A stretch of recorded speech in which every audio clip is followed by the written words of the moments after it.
We know. Go away. Well, I mean... Okay. So, hi. Good morning. I am, I almost didn't get out of bed this morning. Fatigue. It's been a rough fatigue day for me today. So, I'm here. I have books. I have a husband. I have tea. I don't have any coffee, but we're good. So, all is well. Pulling up my chat here. So I'm gonna let you start with your book because you got a new one. That I know nothing about. You got a new one. But actually, that's not 100% true. But this is Dragons of Autumn Twilight. This is the first of four books in the Chronicles of DragonLance, which are the first four books that everybody tells me to start with for DragonLance. DragonLance is a campaign world that I used to use for Dungeons and Dragons when I was in high school. And it's also Tracy Hickman and Margaret Weis's world. Yeah, because you talked about them a lot with... that changed Dungeons and Dragons forever, honestly. Prior to second edition, D&D was like, we're going in this hole. Oh, okay. And, you're down in the dungeon, and you're exploring, and you're out wherever. And then, after these stories started to be written, there was a shift to more narrative kind of dungeon master style, where you saw, them present story, intrigue, narrative, and infuse it into dungeon master styles. This is the pair that influenced that heavily, because people wanted to tell these kinds of stories and kind of have their characters go through these kinds of things. And this was the game world that influenced that, the literary world that influenced that, I think, in many ways, especially in 1984 when this book was first published. So... Now, yeah, that shows I was definitely running in different circles back then because I was in high school and I had never heard of it. My first tabletop was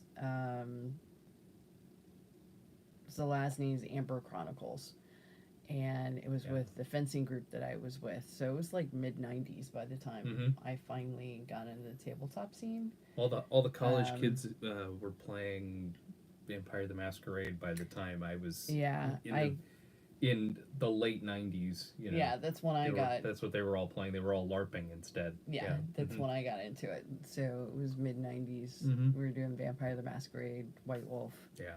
We were doing Guru, and that's when I first started my first zine, was doing a half-sheet zine for the Eternal Charade, which was our vampire chapter. And I had 7 staff writers and ran it for almost 2 years.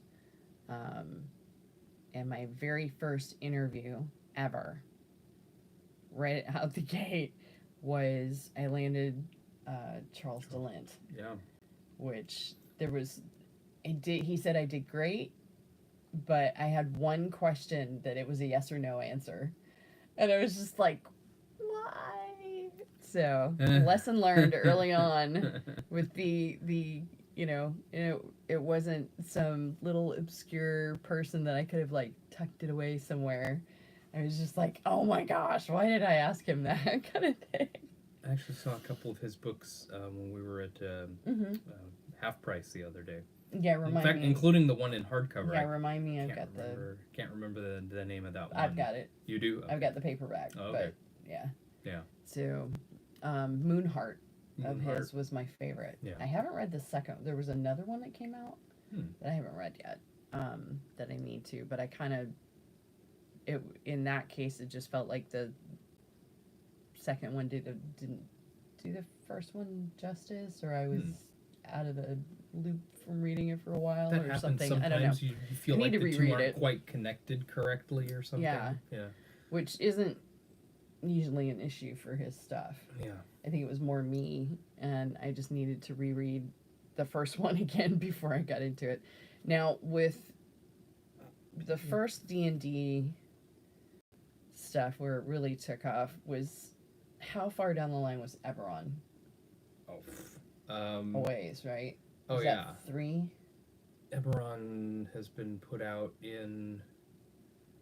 for 5th edition, and it was put out prior to that in an earlier edition. I would say it was I can't remember if it edition, was I 3rd thought. edition or if it was 4th, but that neighborhood. Might have been 3rd. I don't remember Eberron prior to 3rd edition, so it's been since 2001. Okay. I just don't know the exact date on it. So, yeah. Dragons of Twilight. Very cool.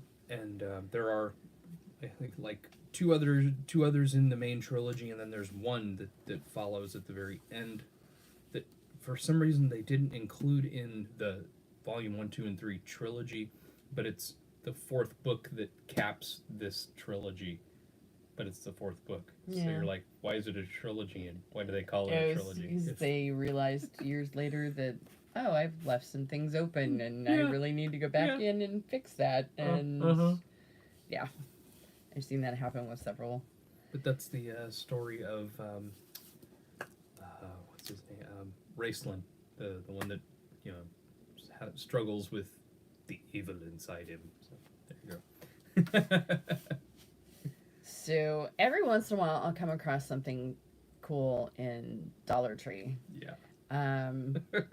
This one grabbed me the minute I looked at the back, and then kept me when I looked inside flap, and then read an excerpt. And so I'm just starting this one. It's called Pitch Dark, and it's sci-fi. The cover on that. Yeah, it's sci-fi, and when I picked it up and I read it on the back, I didn't realize it was sci-fi, because it sounded like it was like a real ship, like a seaworthy ship. Yeah. Either way, it would be really cool. Yeah. So I'm going to read the back part of it. It says, "My footsteps whisper off the walls. The ship groans as if it aches, and far away, a screen cuts through the tunnels.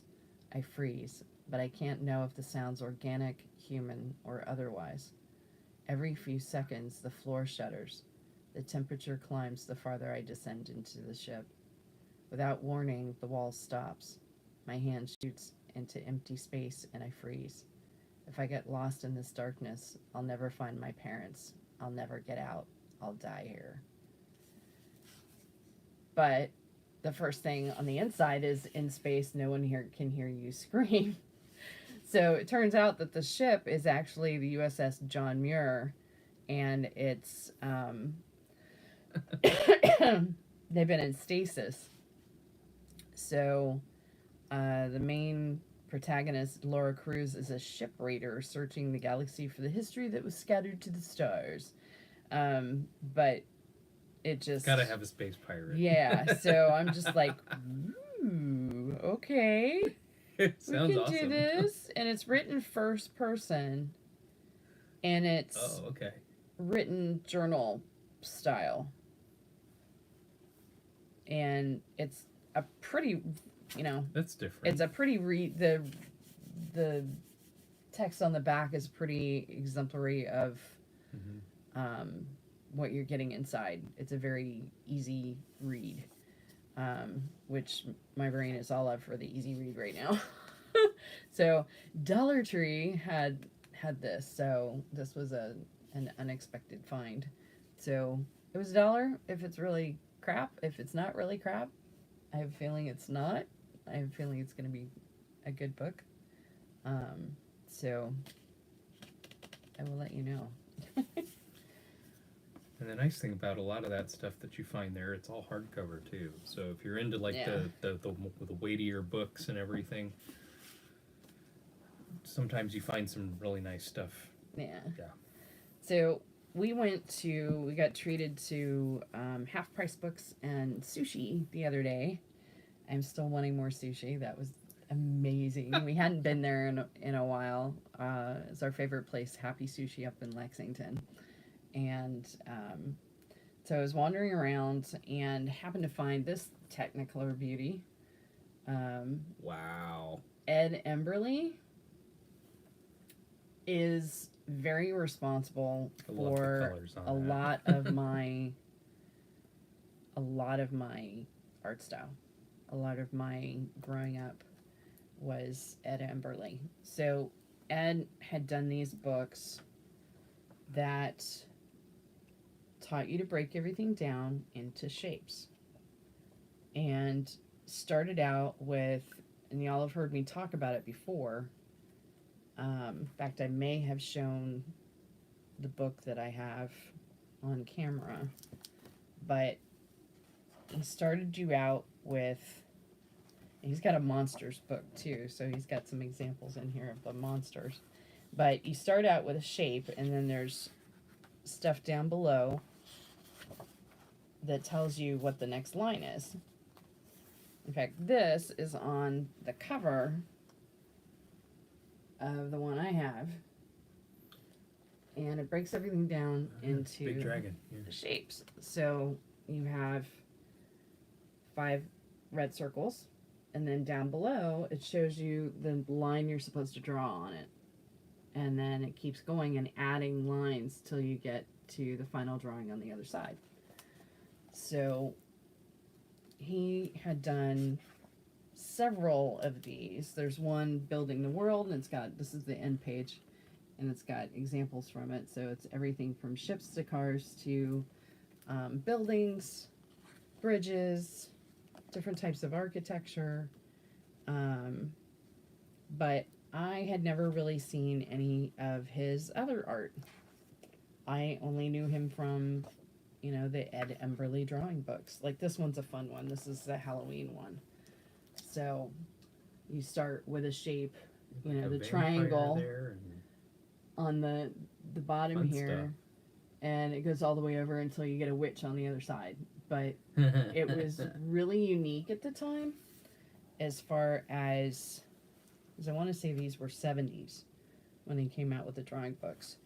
But it was really unique in that, you know, you had a step by step and how you could create things, and that had a lot of influence on my work. And my daughter had seen a couple of the examples out of here. It was just like, oh yeah, that's you. That's so, and it was her childhood too, because I actually raised her on those books as well. Mm-hmm. But this is an example of some of his other stuff, and he's done book covers and all sorts of stuff. But I really loved the intricate line art, and I think this is where I actually got a lot of my high contrast liking, you know, to work in black and white, was from Ed Emberly. So this is, you know, part biography, part, you know, bibliography of, you know, his influences and him and his kids. And, you know, he's got some really cool quotes in here, and, you know, so it's got a lot of history and just really some neat, you know, insight to him as a person. So I was excited to see this and sent a message to my mom, and I was like, look what I found. And she was like, oh, you know, so it was pretty cool. The other one that I found that I'm excited to play with, I do not have the app installed on my phone or on the thing yet, the iPad. This thing. I'm losing words. So this is an augmented reality adventure book. And I fell in love with the look of it, just the whole vintagey style on it, first off. But there's an actual Ghost-O-Matic app that you can play with the entire book with. So, I mean, the layout and everything in here is just yummy. There's just so much stuff to explore and to play around with, and it's all, you know, mystery stuff. And it looks like fun. Yeah. So, well, we're gonna get into this as soon as I can get the app on the phone. But the big thing is, I mean, I love the artwork. But being able to, you know, do stuff like this, that's totally my shtick. So lots of puzzles, a lot of puzzles that I had backed. Of course, you got to have the gratuitous creepy doll at some point. But just very cool stuff. Clues everywhere.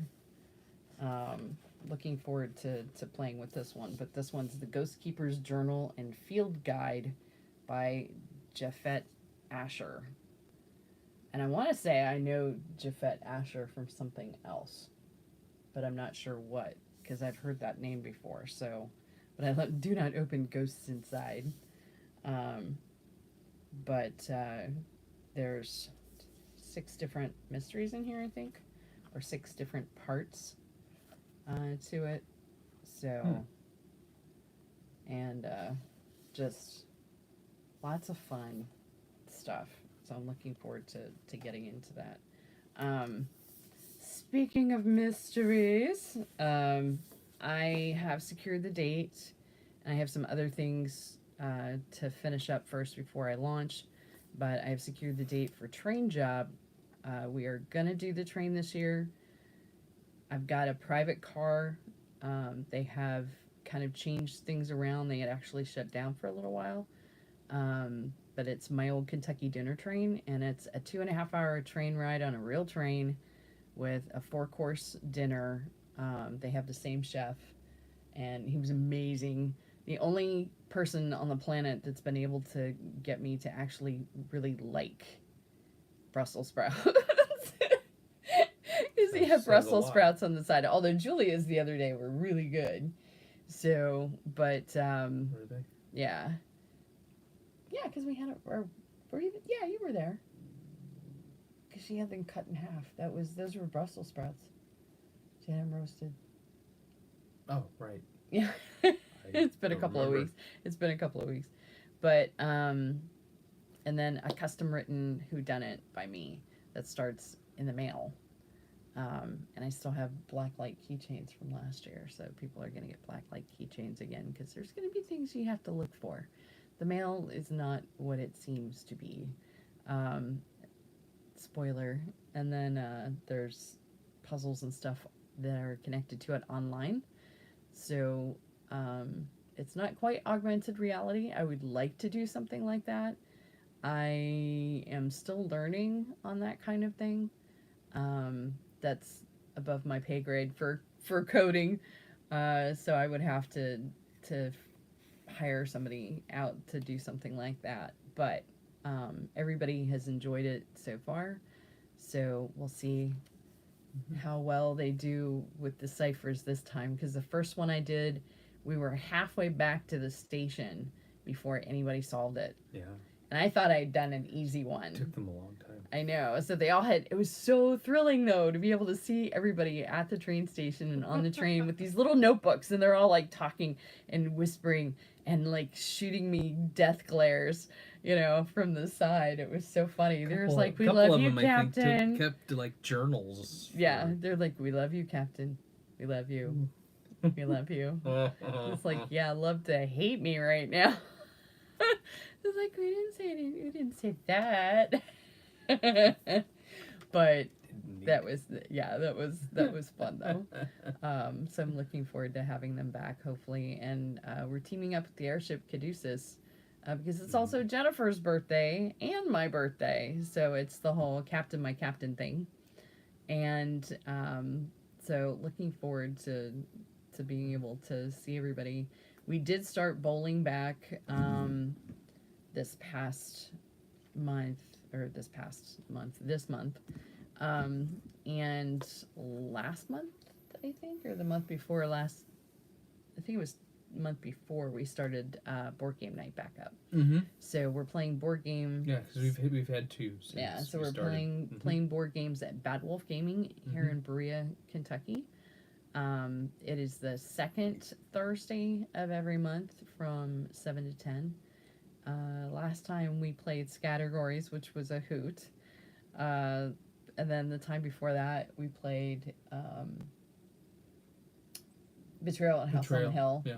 which was fun. Mm-hmm. So we're gonna have to dig around and find some new games, and I'm actually working on one for a client that we might be beta testing soon. So here in the next couple months. Oh. So, but last night we did a bunch of art, and these two characters got named. So technically 3. So y'all know that I've got my branding as a moon rabbit, but we have started adding other creatures to our arsenal. We have, and they've unanimously voted that I have to keep the rattle in. So we have a sloth, and I'm actually going to stitch him into 2 separate legs and actually stuff him so he's a floppy stuffed animal, but he's a baby toy. So I would hang on. but I got him because of the face. I would hang on to him. Yeah. So that's hopefully not going to be for a while. Well, yeah, but still, you'll have it, and it's gotta. She can get her own sloth. She can get her own. But he's super soft like my rabbits are. So, but this is Theodore Bombastus III, otherwise known as Toes. So my Twitch people last night named him, and specifically Saki? Is it Magic Saki? I think so. Yeah, Magic Saki, who is Magic Kitty Pixie's sister. And so we did some art last night. We have little art cards. So this is Toes, and a bookmark. And these are going to be in the May Patreon. Cute. So the other one, which I had a blast with, is we picked this up at game night, and it's a tea turtle. So we have these 2 characters, and then everybody said that this one, when it's on the inside, is also a character because he just looks pouty. So Zach was calling him their son. So they have 2 dads. The 2 dads are Dr. Squiddle, dun, dun, dun, and Mr. Sparkles, because he's got little sparkly. He's got little white flecks that are sparkly bits. Yep. Like right there, you can see some of them.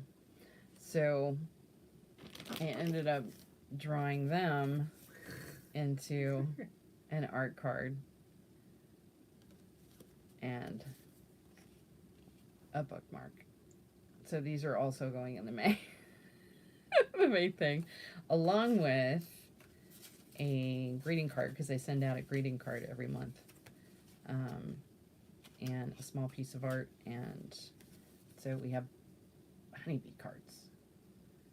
So I did honeybees, and this was inspired. I drew this at the author event while everybody was milling around afterwards, and there were bumblebees on the napkins. So I got inspired to draw a bumblebee. So we have a bumblebee, but so that was the extent of our drawing yesterday morning and last night. But I did a young authors event in Louisville Tuesday night.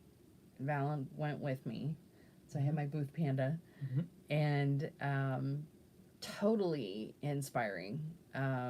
The kids were amazing. It was several homeschool families, and they had an award competition by grade, award ceremony for a writing competition, and they had awards by grade groups.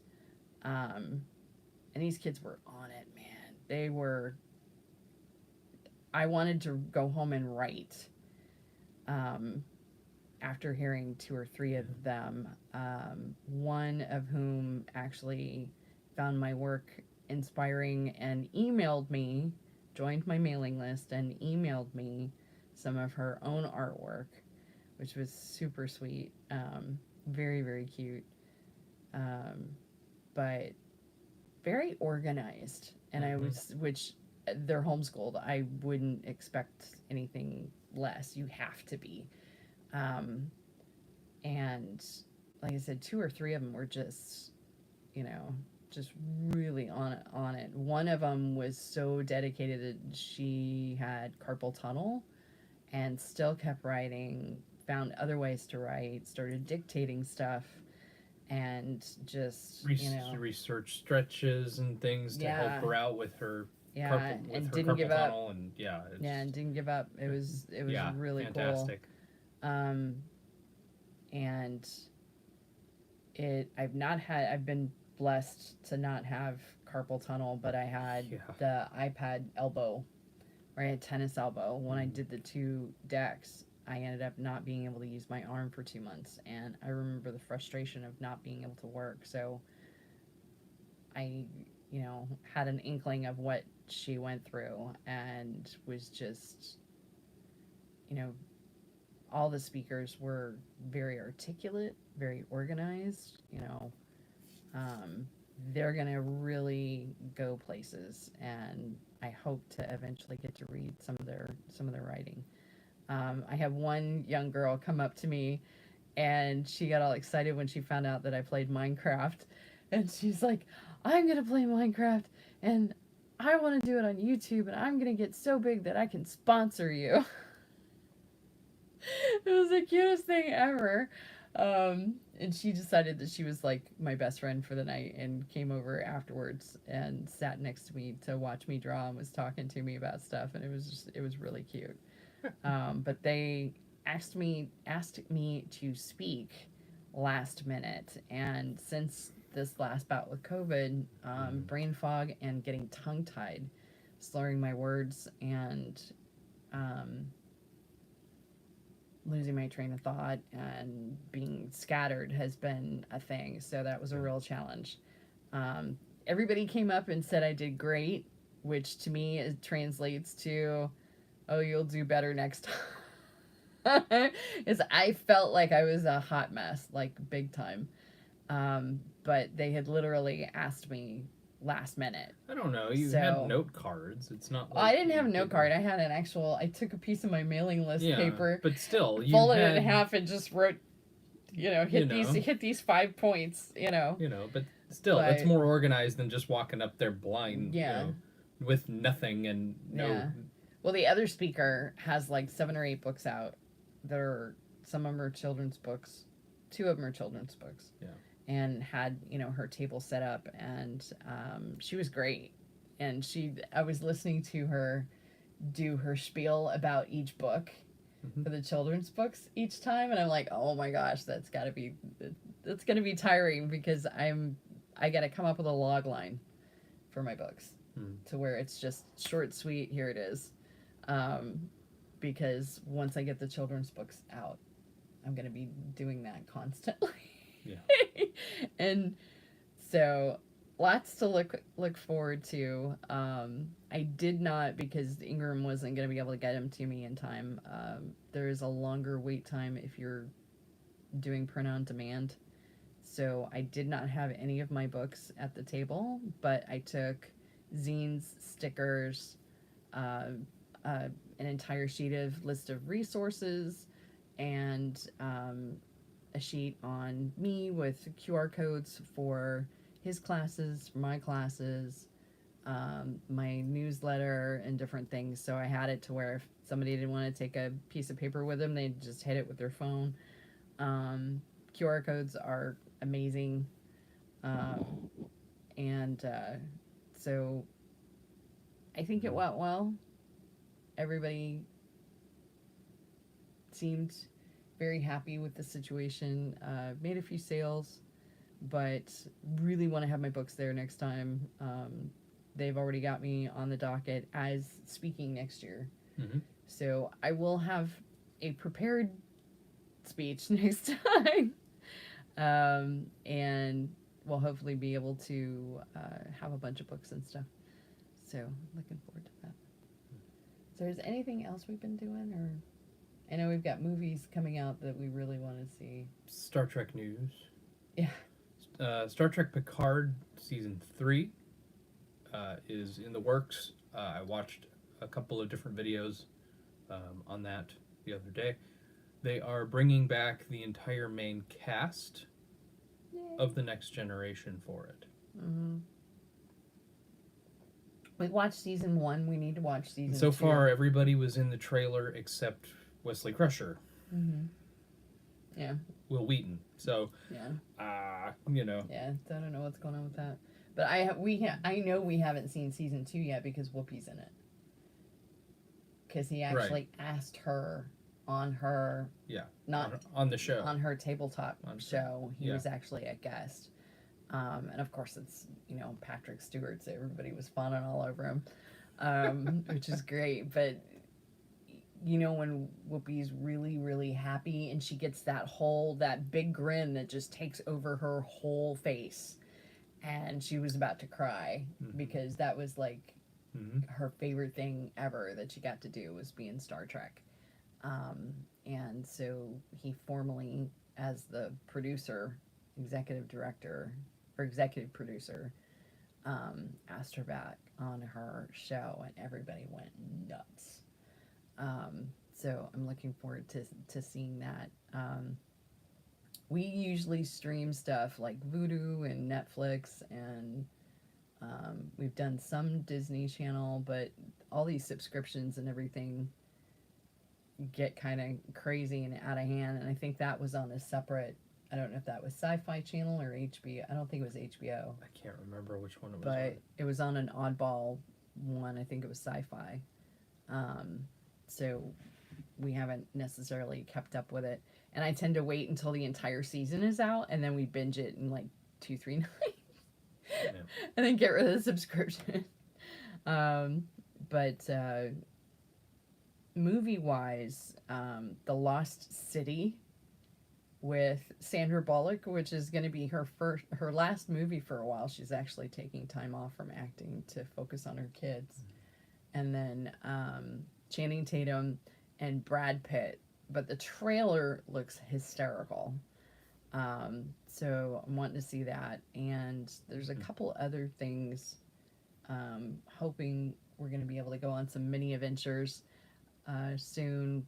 One of which is McKay's bookstore in Knoxville, Tennessee, which looks like a Walmart, only it's books instead of like groceries. But they have a big media section. I think the entire upstairs is all like LPs and CDs and stuff. But it looks amazing. So McKay's, I'll link to. We've been talking about doing like the Mega Cavern in Louisville, and they actually have a handicap accessible route in Mammoth Cave. So I'm hoping to do some mildly adventuring. I want to be mildly adventuring with you. We were talking about that last night. That may end up being a t-shirt, I think. It's like mildly adventuring. But so if you have commented, my chat is just now catching up to where I was showing the cards and stuff earlier. So hopefully nobody has been chit-chatting because it hasn't caught up to anything yet. Let's see if I can get in here. So if you did chat, hello, love ya. Thank you so much for being here. I'm not seeing anything, so I think we're okay. But seen anything. I've been looking for it's writing. It's still catching up on an hour, 20 minutes ago. But hopefully here in the next couple of weeks I'll have my desktop computer back, and we'll be back on the regular schedule and have the computer going and the camera equipment and everything, and be able to get that taken care of so I can get back to work. Val's got a couple new students for his creative world building class, which the link is always in the description for that. If you have K-12 kids, specifically ages 13 to 18, he has an awesome 4-week lecture series where he gives like an overload of workout handouts and or not handouts, but like posts Well, and there's stuff you can print. There's things to do Overview. for optional assignments and additional reference materials. Things I like to use when I'm world building to just kind of jog ideas and things like that. I hand those all out to students so they have them too. So if you want a really some interesting articles on writing that may really or good may world not building be series. influential for you. So, he's pretty much got it nailed. So, and he's been teaching it a while. How many students have you taught now? Almost 500. Yeah. So crazy amounts, and so keeping the lights on. It's great. I love teaching, and I miss it, and I can't do it right now because I don't have the desktop. So hopefully, I will be back at it very shortly, and I'm going to add some new classes too. So, but thank you so much for being here. Stay safe, stay well, wear your mask, wash your hands, and be kind to each other. Take care. Thanks.